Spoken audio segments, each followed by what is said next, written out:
Hi everyone, এই ভিডিওতে আমরা আলোচনা করব বিএড সেকেন্ড সেমিস্টারের একটা প্র্যাকটিকাম। তো দেখো, এই ভিডিওতে আমরা যেটা আলোচনা করব সেটা হচ্ছে কোর্স 3-র একটা প্র্যাকটিকাম। কোর্স 3-তে তোমাদের একটি প্র্যাকটিকাম রয়েছে এবং এই একটি প্র্যাকটিকাম প্রত্যেককেই লিখতে হবে। প্র্যাকটিকামটা হচ্ছে দেখো, micro teaching practical through simulation mode. 5 lesson in 5 skill on a particular topic আর to be delivered in front of peer group under the guidance of the subject teacher. Teaching skill কী কী teaching skill রয়েছে? প্রথমে রয়েছে দেখো introducing the lesson, তারপর রয়েছে questioning, তারপর রয়েছে ইউজ অফ টিচিং এডস, তারপর রয়েছে রেনফোর্সমেন্ট, তারপরে রয়েছে দেখো ইলাস্ট্রেশন। এবং এই যে 5টা স্কিল রয়েছে, এই 5টা স্কিলের each skill consist of 5 component এবং এই 5টা স্কিলের 5টা কম্পোনেন্ট রয়েছে। তো চলো দেখো এখানে উদাহরণ কী কী দেওয়া রয়েছে, মানে মাইক্রো টিচিংয়ের কোন কোন বিষয়ে উদাহরণ দেওয়া রয়েছে। এখানে দেখো বাংলাতে দেওয়া রয়েছে, ইংলিশে দেওয়া রয়েছে, সংস্কৃতে দেওয়া রয়েছে, ইতিহাসে দেওয়া রয়েছে, ভূগোল, শিক্ষাবিজ্ঞান, জীবনবিজ্ঞান, বিজ্ঞান ও পরিবেশ এবং গণিত, এই বিষয়ে এখানে একটা উদাহরণ দেওয়া রয়েছে। তো এই ভিডিওতে আমরা শুধুমাত্র বাংলা বিষয়ে যে উদাহরণটা দেওয়া রয়েছে সেটা সম্পর্কে আলোচনা করব। তো চলো প্র্যাকটিকামটা কীভাবে লিখতে হয় তোমাদের একটু দেখিয়ে দিচ্ছি।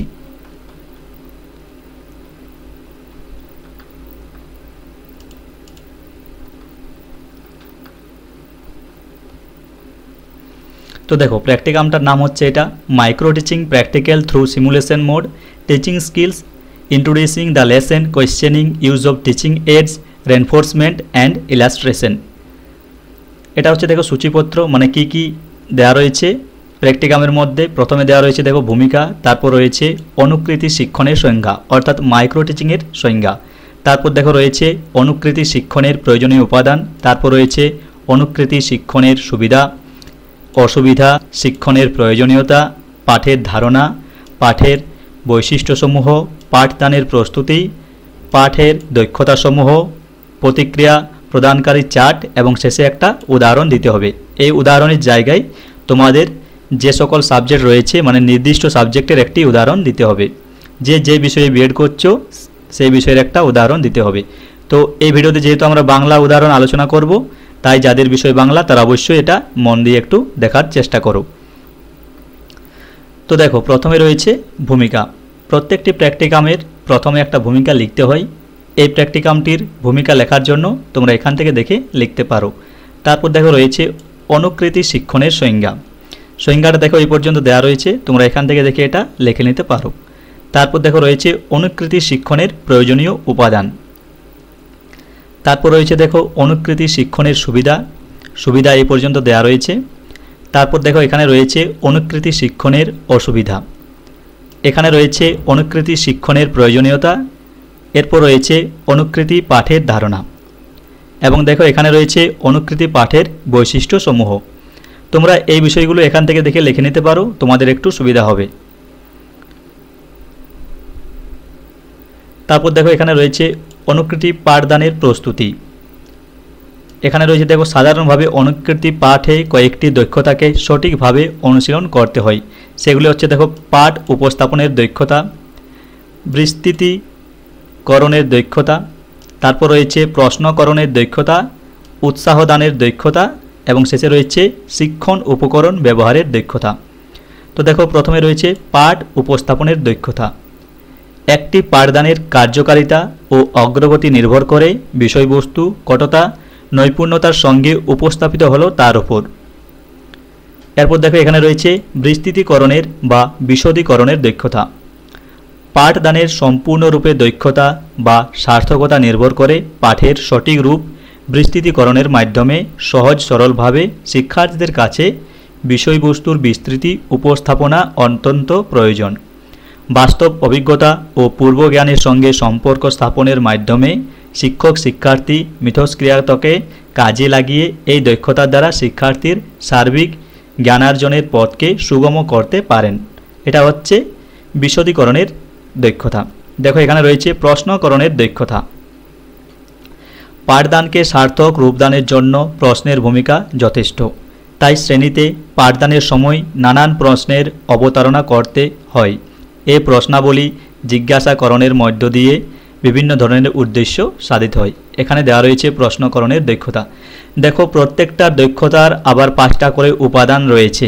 দেখো এখানে লেখা রয়েছে এই বিষয়ক দক্ষতার কয়েকটি সাহায্যকারী উপাদান হলো।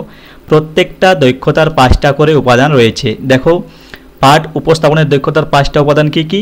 এক হচ্ছে মনোযোগ আকর্ষণ, 2 হচ্ছে প্রেরণার স্তর অনুধাবন, 3 হচ্ছে পূর্বজ্ঞান ও অভিজ্ঞতার সঙ্গে সম্পর্ক স্থাপন, 4 হচ্ছে প্রধান বক্তব্য চিহ্নিতকরণ এবং 5 হচ্ছে উপযুক্ত প্রদীপনের ব্যবহার।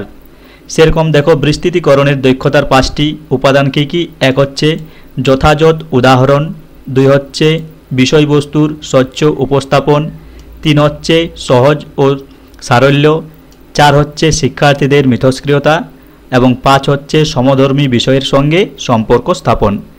ঠিক একই রকমভাবে দেখো প্রশ্নকরণ দক্ষতার 5টি উপাদান: ভাষার যথার্থতা ও সারল্য, 2 হচ্ছে শিখনের নির্দিষ্ট উদ্দেশ্যের সঙ্গে সম্পর্ক স্থাপন, 3 হচ্ছে পুনরালোকপাত ও পুনর্নির্দেশ, 4 হচ্ছে শিক্ষার্থীদের উত্তরের সাপেক্ষে পরবর্তী প্রশ্নকরণ এবং 5 হচ্ছে উত্তরদানের সহায়ক তথ্য।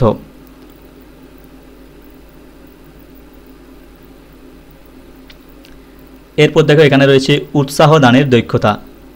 উৎসাহ দানের দক্ষতার 5টি উপাদান হচ্ছে ইতিবাচক ও নেতিবাচক উৎসাহ দান, 2 রয়েছে ভুল প্রতিক্রিয়াকে ভেঙে দেওয়ার বা দুর্বল করা, 3 হচ্ছে আরও তথ্য আরোহণের নিমিত্তে মুখ্য প্রতিঘাত পরিবেশন, 4 হচ্ছে ইতিবাচক অবাচনিক উৎসাহ দান, 5 হচ্ছে কৃষ্ণফলকে শিক্ষার্থীদের প্রতিক্রিয়া লিখন। কৃষ্ণফলক মানে হচ্ছে ব্ল্যাকবোর্ড। এরপর দেখো 5 নম্বর যে দক্ষতা রয়েছে সেটা হচ্ছে শিক্ষণ উপকরণ বা প্রদীপন ব্যবহারের দক্ষতা। এটা হচ্ছে টিএলএম ব্যবহারের দক্ষতা। শিক্ষণ শুধুমাত্র মুখে মুখে তথ্য আদান প্রদান নয়, বরং বিদ্যালয়ের প্রধান আকর্ষণীয় বিষয় বা জানার স্তর। শিক্ষণ পদ্ধতি এমনভাবে হবে যেখানে শিক্ষক এবং শিক্ষার্থী উভয়ে তৃপ্তিদায়ক স্তরে থেকে জ্ঞান আত্মীকরণ করবে। শিক্ষা সম্পূর্ণ করার জন্য তাই বিভিন্ন রকম অতিরিক্ত বা পরিপূরক বস্তু যেমন চার্ট, মডেল ইত্যাদি ব্যবহার করা হয়, যেগুলিকে শিক্ষণ প্রদীপন বা শিক্ষা সহায়ক উপকরণ বলা হয় এবং ইংরেজিতে একে টিএলএম বলা হয়। তো দেখো এর 5টির যে উপাদান রয়েছে, এক হচ্ছে বিষয়ের সঙ্গে প্রাসঙ্গিকতা, 2 হচ্ছে শিক্ষার্থীদের স্তর নির্ণয়ের যথার্থতা, 3 হচ্ছে আগ্রহ ও চিন্তার নির্দিষ্টকরণ, 4 হচ্ছে যথার্থ প্রদর্শন, 5 হচ্ছে উপযুক্ত ব্যবহার।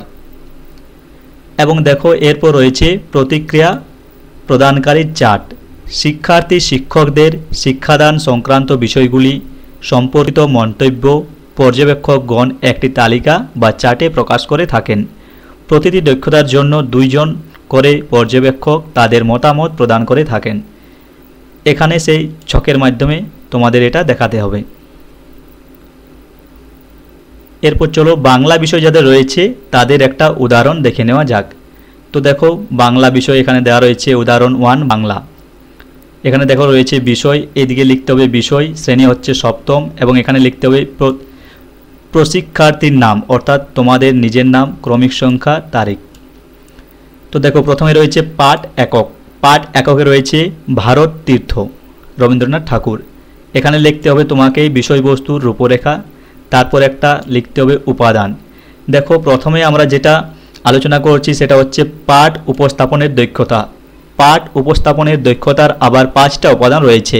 সেই 5টি উপাদান দেখো এখানে লেখা রয়েছে। এক হচ্ছে মনোযোগ আকর্ষণ, 2 হচ্ছে প্রেরণার স্তর ও অনুধাবন প্রেরণার উন্মেষণ, 3 হচ্ছে পূর্ব অভিজ্ঞতার সঙ্গে সম্পর্ক স্থাপন, 4 হচ্ছে মূল বক্তব্য চিহ্নিতকরণ এবং শেষে 5এ রয়েছে উপযুক্ত প্রদীপনের ব্যবহার।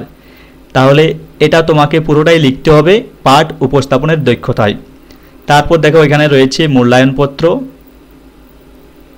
2টো মূল্যায়নপত্র দেওয়া রয়েছে। এক হচ্ছে প্রথম পর্যবেক্ষকের মতামত আর 2 হচ্ছে দ্বিতীয় পর্যবেক্ষকের মতামত। তাহলে এটা হলো পাঠ উপস্থাপনের দক্ষতা, এটা একটা দক্ষতা। দেখো 2 নম্বরে রয়েছে বিস্তৃতিকরণের দক্ষতা। বিষয় এখানে লিখতে হবে, এখানে শ্রেণী লিখতে হবে, এখানে শিক্ষার্থীর নাম, ক্রমিক সংখ্যা এবং তারিখ। প্রথমে একক, তারপর বিষয়বস্তুর রূপরেখা দেখো বিস্তৃতিকরণের দক্ষতার যে 5টা উপাদান রয়েছে সেগুলি এরপর লিখতে হবে। প্রথমে রয়েছে দেখো বিষয়বস্তু সম্পর্কিত উদাহরণ সমূহ, তারপর রয়েছে স্বচ্ছ ধারণা, তারপর রয়েছে সাধারণ এবং সহজ, তারপর দেখো এখানে 4 নম্বরে রয়েছে শিক্ষার্থীদের মিথস্ক্রিয়া এবং শেষে রয়েছে সহধর্মী বিষয়ের সঙ্গে সম্পর্ক স্থাপন। এভাবে তোমাকে বিস্তৃতিকরণের দক্ষতা লিখতে হবে এবং তারপর যে মূল্যায়ন রয়েছে সেটা লিখতে হবে। দেখো এখানে মূল্যায়নপত্র দেওয়া রয়েছে, 2 জন পর্যবেক্ষকের, একজন এখানে রয়েছে আর একজন এখানে। এরপর রয়েছে দেখো 3 নম্বরে প্রশ্নকরণের দক্ষতা। প্রশ্নকরণের দক্ষতার যে 5টা উপাদান রয়েছে তার মধ্যে দেখো প্রথমে রয়েছে ভাষার যথার্থতা ও স্বচ্ছতা। এখানে রয়েছে দেখো শিখনের নির্দিষ্ট উদ্দেশ্যের সঙ্গে সম্পর্ক স্থাপন। 3 নম্বরে রয়েছে পুনরলোকপাত ও পুনর্নির্দেশ। 4 নম্বরে রয়েছে শিক্ষার্থীদের উত্তরের সঙ্গে পরবর্তী প্রশ্ন এবং 5 নম্বর দেখো এখানে দেওয়া রয়েছে শেষে উত্তর দানের সহায়ক সূত্র। তারপর দেখো মূল্যায়নপত্র দেওয়া রয়েছে, প্রথম পর্যবেক্ষক, দ্বিতীয় পর্যবেক্ষক।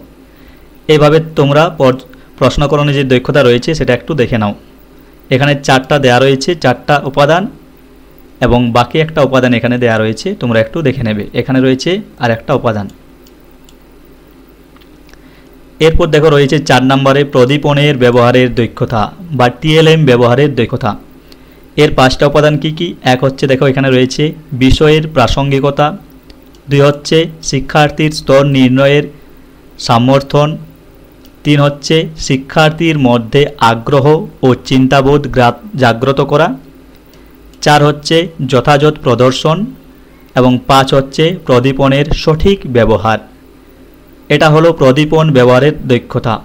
এখানে এর 5টি উপাদান দেওয়া রয়েছে, তোমরা একটু দেখে নেবে। এরপর দেখো এখানে মূল্যায়নপত্র দেওয়া রয়েছে, প্রথম পর্যবেক্ষক, দ্বিতীয় পর্যবেক্ষক। এরপর শেষ যে দক্ষতা সেটা হচ্ছে উৎসাহ দানের দক্ষতা। তো দেখো উৎসাহ দানের দক্ষতার 5টি উপাদান। প্রথমে রয়েছে ইতিবাচক উৎসাহ দান, 2 নম্বরে রয়েছে ভুল উত্তর দানের দুর্বলতা, 3 নম্বরে রয়েছে ভুল সংশোধনে উৎসাহ দান, 4 নম্বরে রয়েছে ইতিবাচক ও অভাষিক উৎসাহ দান এবং 5 নম্বরে রয়েছে শিক্ষার্থীর প্রতিক্রিয়া দান ও কৃষ্ণফলকে নথিভুক্তকরণ। তাহলে দেখো উৎসাহ দানের দক্ষতার যে 5টি উপাদান, সে 5টি উপাদান এখানে দেওয়া রয়েছে, তোমরা একটু দেখে নেবে। এরপর দেখো মূল্যায়নপত্র দেওয়া রয়েছে, প্রথম পর্যবেক্ষক এবং দ্বিতীয় পর্যবেক্ষক। এটা গেল তোমাদের বাংলা বিষয় এবং শেষে তোমাদের উপসংহার লিখতে হবে এবং উপসংহারের পর যে গ্রন্থাবলী লিখতে হয় সেটা লিখবে। তাহলে তোমাদের মাইক্রো টিচিং যে প্র্যাকটিকামটা রয়েছে সেটা কিন্তু সম্পূর্ণ হবে।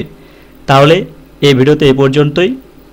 ভিডিওটি ভালো লাগলে অবশ্যই লাইক, কমেন্ট ও শেয়ার করো এবং এরকম আরও ভিডিও দেখার জন্য অবশ্যই চ্যানেলটিকে সাবস্ক্রাইব করে পাশে থেকো।